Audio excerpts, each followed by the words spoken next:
It's officially the most Oscar-nominated film in history. Is Sinners actually a masterpiece, or is it just another example of the Academy ticking boxes to pander to the left? We're being told this is a record-breaking achievement, but if you strip away the over-the-top hype, you're left with a shiny, high-budget From Dusk Till Dawn ripoff. Today, I'm breaking down why the hype for Sinners is completely over the top and why the Oscars have officially abandoned quality for politics. Remember Emilia Perez? You know, the brilliant film that was worshipped by all left-wing virtue-signaling critics? Purely for the fact it was about a trans main character and had a trans lead actor. Believe it or not, this was only a year ago, and I think most people have completely forgotten its existence. This time last year, Emilia Perez received a near-record 13 Oscar nominations, despite the fact literally no one seemed to actually like the film or have anything positive to say about it. The only discourse I ever saw from people about the film were memes taking the piss or just utter disbelief that the clips circulating online were real. What would you like to know about it, madam? But the Academy just couldn't help themselves. They wanted to be seen as progressive, so they threw all these nominations at Emilia Perez to tick boxes and feel good about themselves. Well, here we are, 12 months later, and this is almost identical to what's just happened with Sinners. Remember the Oscars So White drama in 2015? Ever since then, the Academy has been firing out nominations and awards to every minority possible to appease the loud minority of social justice warriors on social media. Look, I get it. Filmmakers and actors of all races and backgrounds should absolutely be given the same opportunities, and the Academy should absolutely be watching all the films when they decide the nominees and winners. But nominations shouldn't be given out just to fill quotas so they can say X% of the nominees are from minority groups. That's not right.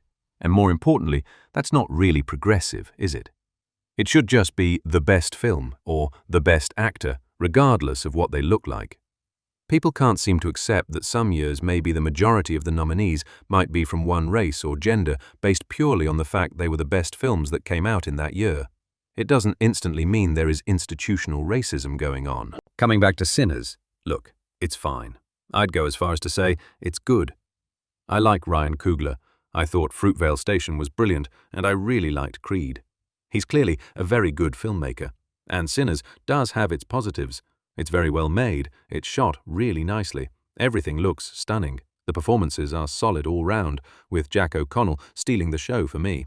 And there are some great action set pieces and fun moments in the second half. But a record-breaking masterpiece, Sinners, is not. It's got a lot of problems. For one, it's largely style over substance. Most things are there just to look good.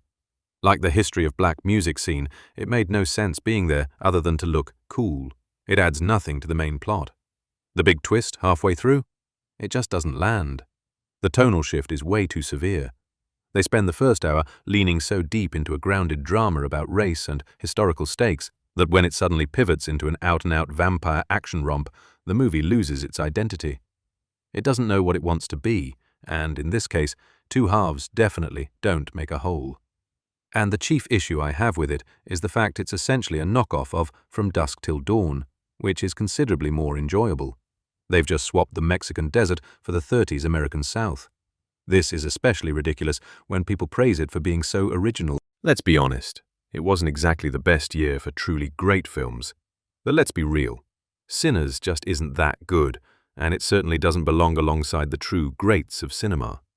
It's now the most nominated film ever, and I feel like even if it does win any of the big ones, it'll quickly be forgotten about. Remember Argo? Moonlight? Nomadland? They all came and went. It feels like the Academy isn't even interested in quality anymore. They're just desperate to keep the discourse positive, chasing clicks and diversity checkboxes in a last-ditch effort to save their declining viewership. They want so badly to be relevant again, but they're sacrificing what little is left of their reputation to do it.